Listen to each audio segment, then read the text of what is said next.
In the forgotten woods of western Pennsylvania, where the fog rarely lifts from the forest floor and moss clings to the ruins of old homesteads, there stands a crumbling stone chimney, its hearth cold for over a century.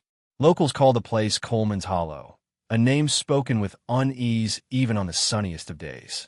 No one remembers the full story anymore, just fragments passed down in trembling whispers, of children's cries heard in the wind, of strange lights dancing through the trees, and of a family whose presence turned a growing settlement into cursed ground.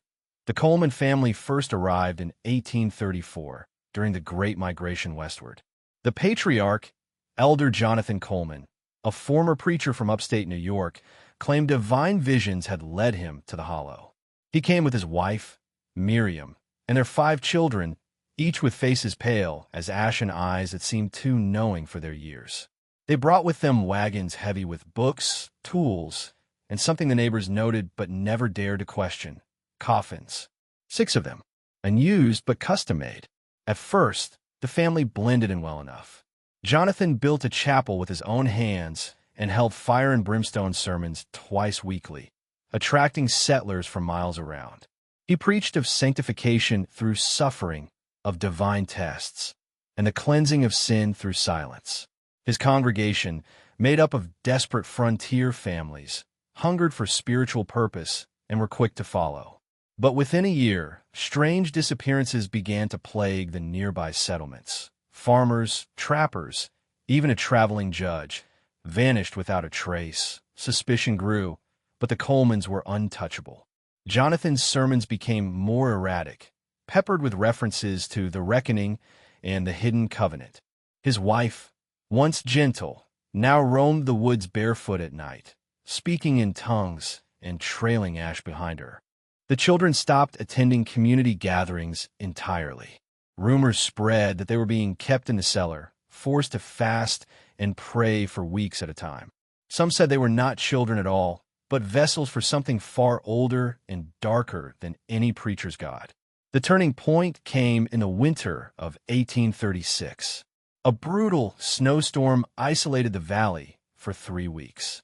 When a group of neighbors braved the thaw to check on the Coleman family, they found the chapel burned to the ground and the farmhouse empty, at least at first glance. In the root cellar, behind a false wall, they discovered rows of makeshift beds, shackles bolted to the floor, and journals. Hundreds of pages in Jonathan's meticulous hand, detailing experiments in purification. Names were listed. Dates. Prayers were written as incantations, and no bodies were ever recovered. Not of the Colemans, nor of the missing settlers.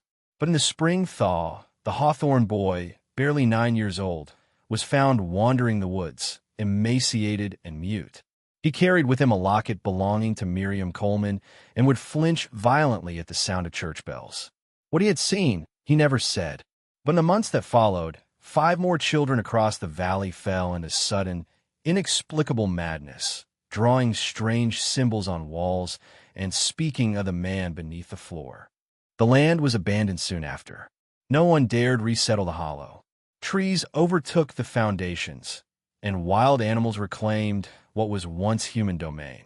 But even today, hikers report strange humming beneath the earth, and wildlife refuses to go near the stone chimney. Some believe the Colemans vanished into the woods to join something ancient, something they had worshipped beneath the guise of Scripture. Others believe they're still there, buried alive by their own hands, waiting for someone to dig too deep. This is not just a ghost story. It's a warning, a testament to how easily faith can twist into fanaticism, and how a family's hunger for spiritual purity birthed one of the darkest legends in American history. So if you ever find yourself in western Pennsylvania and the woods begin to whisper in voices not your own, turn back. Some histories are buried for a reason.